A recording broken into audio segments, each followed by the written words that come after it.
India किसी से डरता नहीं है। मैं पाकिस्तान में बैठा हूँ, हमारी मुखालिफत है उनसे, लेकिन जो बात मानने वाली है वो मानने वाली है। इंडिया किसी से नहीं डरता। अमेरिका ने उन्हें रोक, India is on another level.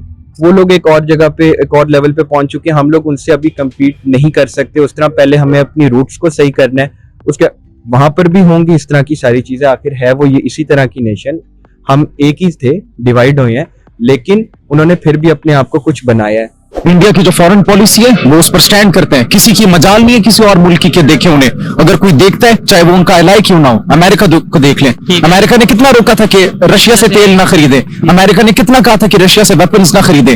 America के इन सब रोकने के बावजूद वो उनका एलाई है, लेकिन फिर भी इंडिया ने ऑयल भी खरीदा, कम दामों पर खरीदा, अपनी इकोनॉमी को स्टेबल किया, वेपन्स खरीदे और पूरी दुनिया के अंदर सबसे बड़ा वेपन खरीदने वाला इंडिया मुल्क बन गया था। इंडिया इस वक्त बड़ा कहने स्पीडली ग्रो करने वाली इकोनॉमी है और दुनिया में वो जिस तरह ऊपर आ रहे हैं इकोनॉमी को अपने को लेके, तो डेफिनेटली जो बड़ी सुपर पावर्स हैं वो डेफिनेटली उनकी तरफ जाएंगी और हम डेफिनेटली इसमें पीछे रह जाएंगे क्योंकि हमारी इकोनॉमी बिल्कुल कोलैप्स कर चुकी है। अभी आपके सामने रिसेंटली जो हमारे कंडीशन चल रही है पाकिस्तान में, तो डेफिनेटली इसमें रशिया भी, यूएसए भी, चाइना भी उनकी तरफ मूव करेंगे जिस तरह वो ग्रो कर रहे हैं और सारी चीजों को लेकर चल रहे हैं। तो डेफिनेटली वो उनसे फेवर लेंगे और वो भी फेवर देंगे।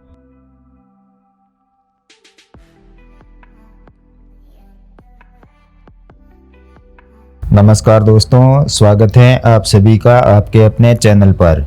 दुनिया में भारत की बढ़ती ताकत का अब पाकिस्तान भी लोहा मानने लगा है। आने वाली G20 समिट को भारत होस्ट करने वाला है। G20 समिट के लिए भारत ने जम्मू कश्मीर की जगह चुनी है। इस बात को लेकर पाकिस्तान काफी परेशान था। अब पाकिस्तान को एक और झटका लगा है कि यूक्रेन के राष्ट्रपति जेलेंस्की ने भारत से एक अपील की है। आने वाले G20 समिट में मोदी जी रूस और यूक्रेन के बीच में चल रहे युद्ध को समाप्त करने के लिए कोई समझौते की बात करेंगे। मोदी जी को अब दुनिया एक ग्लोबल लीडर के रूप में देख रही है। ये सब देखकर पाक मीडिया जलने लगा है। पाकिस्तानी भारत की बढ़ती ताकत से रोज जल रहे हैं। कुछ पाकिस्तानी तो मान गए हैं कि भारत के साथ पाकिस्तान का कोई मुकाबला नहीं रहा। अब भारत बहुत ज्यादा ही आगे निकल चुका है। दुनिया भारत की ताकत को मान चुकी है। बहुत जल्द पूरा पाकिस्तान भी मान लेगा कि भारत कितना ताकतवर है। तो दोस्तों आइए देखते हैं क्या कहते हैं पाकिस्तानी भारत की इस बढ़ती ताकत पर। चैनल पर आने के लिए धन्यवाद दोस्तों। वीडियो को पूरा देखें, लाइक, शेयर और सब्सक्राइब जरूर करें। जय हिंद। रशिया और यूक्रेन की जो वार चल रही है, यूक्रेन के प्रेसिडेंट ने इंडियन प्राइम मिनिस्टर को ये रिक्वेस्ट की है कि आप हमारी ये जो कॉन्फ्लिक्ट्स हैं इनको खत्म करने में या कम करने में अपना रोल प्ले करें। क्या समझते हैं कि इतनी इंपॉर्टेंस या इतनी वर्थ हो चुकी है इंडिया की इंटरनेशनल पॉलिटिक्स में कि वो रशिया और यूक्रेन जैसे कंट्री के डिसीजन ले सके या इनकी जो कॉन्फ्लिक्ट्स हैं वो कम करवा सके? बिल्कुल इंडिया की इंपॉर्टेंस है। इंडिया ने कितनी मेहनत की आप देख सकते हैं। इंडिया की इकोनॉमी का अपर स्टैंड करती है। पूरी दुनिया के अंदर 5वें नंबर पर इंडिया की इकोनॉमी आ गई है। बहुत से ममालिक को उन्होंने पीछे छोड़ दिया। फिर आप देखें, इंडिया किसी से डरता नहीं है। मैं पाकिस्तान में बैठा हूं, हमारी मुखालिफत है उनसे, लेकिन जो बात मानने वाली है वो मानने वाली है। इंडिया किसी से नहीं डरता। अमेरिका ने उन्हें रोका। और ये बात आप अकेले नहीं मान रहे। ये जो हमारे साबका प्राइम मिनिस्टर इमरान खान साहब हैं वो ऐसा ये वर्ड्स कह चुके हैं कि इंडिया की अपनी पॉलिसी है और वो अपने फैसले खुद करता है। बिल्कुल ऐसा ही है। इंडिया की जो फॉरेन पॉलिसी है वो उस पर स्टैंड करते हैं। किसी की मजाल नहीं है किसी और मुल्क के देखे उन्हें। अगर कोई देखता है, चाहे वो उनका एलाई क्यों ना हो, अमेरिका को देख लें। अमेरिका ने कितना रोका था कि रशिया से तेल ना खरीदे। अमेरिका ने कितना कहा था कि रशिया से वेपन्स ना खरीदे।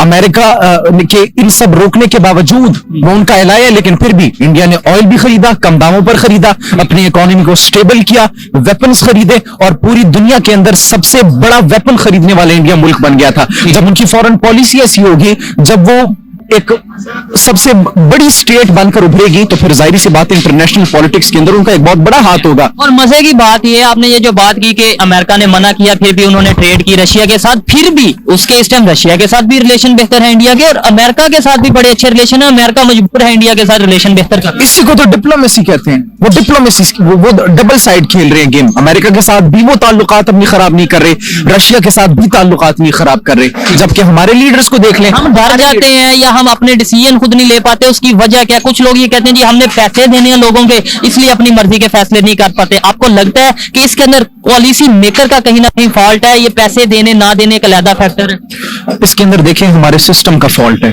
कोई पॉलिसी मेकर, हर सिस्टम के अंदर हर चीज आ जाती है। हमारे सिस्टम के अंदर ये गैर मुल्कियों की जड़ें इतनी मजबूत हो चुकी हैं कि इख्तिदार के फैसले, कुर्सी के फैसले बंद कमरों में किए जाते हैं। यहाँ पर मौजूद अवाम जो है वो सिर्फ बजाहिर वोट डालती है, लेकिन इख्तिदार के फैसले बाहर मुल्क से किए जाते हैं, यहाँ पर बंद कमरों में बैठकर किए जाते हैं, ताकतवर लोग मिलकर करते हैं। तो जब तक इस मुल्क कहने को का डेमोक्रेसी है लेकिन ओवरऑल डेमोक्रेसी है ही नहीं इस मुल्क में, ठीक है। अवाम को बनाया हुआ है। पूरी दुनिया का मीडिया जो है इस वक्त रिलाय कर रहा है इंडिया के ऊपर, क्योंकि आपको पता है आईटी हब बन चुका है। आने वाले टाइम में कहा जा रहा है कि सुपर पावर भी बन जाएगा और बहुत ज्यादा जो है वैल्यूएबल कनेक्शंस रखता है वो पूरी दुनिया के अंदर। इंटरनेशनल रिलेशंस की अगर बात करें तो इंडिया टॉप पे आता है। अगर हम बात करें अच्छे ओहदों पे फाइज लोगों की तो वो इंडिया से बिलोंग करते हैं। इसी तरह बहुत सी चीजों में बहुत स्पीडली ग्रो कर रहा है। उन तमाम चीजों को देखते हुए आप क्या राय रखते हैं कि क्या जिस तरह से लोग इंडिया की तरफ रुझान कर रहे हैं, या जिस तरह देखिए इतने मेजर इशू में भी उन्होंने इंडिया को इस चीज का होस्ट समझते हुए, G20 का होस्ट समझते हुए पर्सनल कॉल की जेलेंस्की ने कि आप काइंडली इस पर नजर डालें या गौर फिक्र करें, तो कहाँ स्टैंड करता देख रहे हैं इंडिया को आने वाले टाइम? देखिए, इंडिया और पाकिस्तान का कंपैरिजन नहीं है। हम 22 करोड़ की आवाम है, वो 1 अरब 22 करोड़ की आवाम है। उनके क्या पास सिर्फ पॉपुलेशन ही एक ऐसा फैक्टर है?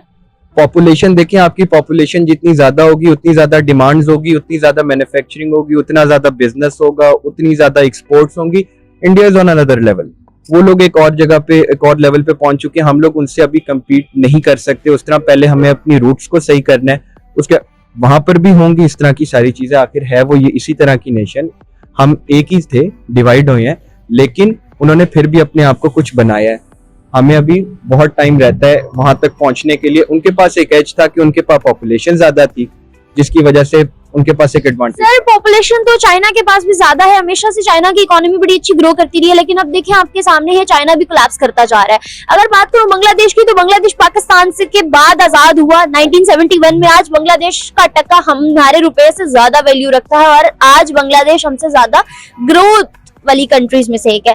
तो भारत का बनता है, हमारे हमसाया मुल्क इंडिया का बनता है कि वो अपना रोल प्ले करे। और आप इसको पाकिस्तान, हमारे वतन अजीज से रिलेट कर रहे हैं, तो देखिए भारत ने अपने आप को एक स्टैंड किए, अपने आप को मनवाया इस दुनिया के अंदर। उसने टेक्नोलॉजी के अंदर इतनी तरक्की कर लिया है कि आज हम मानते हैं। अच्छा, और वो भी पहले नहीं थे मानते, अब मजबूर हैं। जब दुनिया मान रही है तो हम मान। हमारी नौजवान नस्ल, वो किसी ने कहा था कि 68% जो हमारी नौजवान नस्ल है ना, वो पाकिस्तान को छोड़कर बैरून ममालिक जाना चाहती है। सर्वे हुआ है उसके मुताबिक 8 लाख जो उनसे, बाकी जो 38% है वो पाकिस्तान के अंदर CSS कर रहे हैं। तो कैसे आप कहेंगे कि भारत अपना एक रोल प्ले कर रहा है? और दूसरा यह है कि भारत के अंदर हर 5 साल का जो पॉलिटिकल टेन्योर होता है वो मुकम्मल होता है, और पाकिस्तान के अंदर तो ये एक दूसरे की शलवारें खींचने पे लगे हुए हैं। डेली ब्रेन्स की रिपोर्ट आई थी, 7.5 लाख पढ़ा लिखा तबका जो है वो नौजवान वो पाकिस्तान को छोड़कर चले गए हैं। जब आपके मुल्क के नौजवान ये वो है ज़ियाउल हक ने पॉलिसी क्यों जुल्फिकार अली भुट्टो ने पॉलिसी क्यों बनाई थी? जुल्फिकार अली भुट्टो ने इसलिए कहा था कि हर मुल्क का वीजा लग सकता है कि हमारे पास मजदूर बहुत ज्यादा है, डेली वेजेस बहुत ज्यादा है, वो यहां से जाए हर मुल्क में जाकर काम करें। ठीक है, लेकिन यहाँ पर उल्टा हो रहा है। हमारे एजुकेटेड लोग इकबाल का शाहीन बनने के बजाय falcons of Shakespeare, they are becoming the falcons of Shakespeare. जब आपके मुल्क का पढ़ा लिखा तबका यहाँ से जा रहे हैं, तो इस मुल्क का असासा कौन होगा? वो क्यों? वो आपसे नाउमीद हो चुका है, वो मायूस हो चुका है। लेकिन देखें, हमने नाउमीदी की बात नहीं करनी, हमने हमेशा होप की बात करनी है। आपने, मैंने, इन्होंने मिलकर पाकिस्तान को, देखे पाकिस्तान है तो ही हम देखिए, हैं। हमारे भाई ने बड़ी अच्छी बात की। इंडिया के अंदर आज तक मार्शल लॉ नहीं लगा। वहां पर देखिए, यहाँ पर एक चीफ ऑफ आर्मी स्टाफ के होते हुए 4 वजीर आजम तब्दील होते हैं, वहां पर एक वजीर आजम के होते हुए 4 चीफ ऑफ स्टाफ तब्दील होते हैं। यहाँ पर कहते तो ये कि हम ये पॉलिटिकल है, हम गैर सियासी हैं, लेकिन चौधरी परवेज इलाही का बयान सामने आता है। चौधरी मैं अपनी